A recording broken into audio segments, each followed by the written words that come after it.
أعوذ بالله من الشيطان الرجيم. بسم الله الرحمن الرحيم.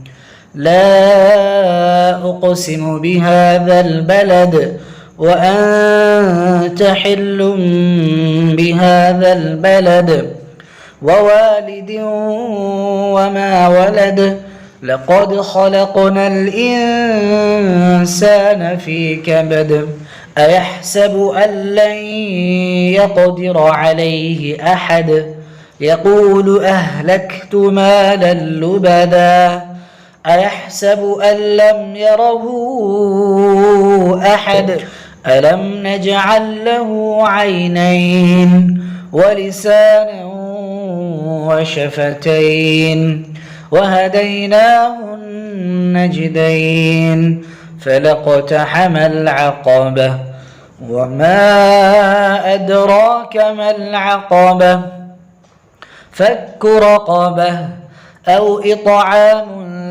في يوم ذي مسغبة يتيما ذا مقربة أو مسكينا ذا متربة ثم كان من الذين آمنوا وتواصوا بالصبر وتواصوا بالمرحمة أولئك أصحاب الميمنة والذين كفروا بآياتنا هم أصحاب المشأمة عليهم نار مؤصدة.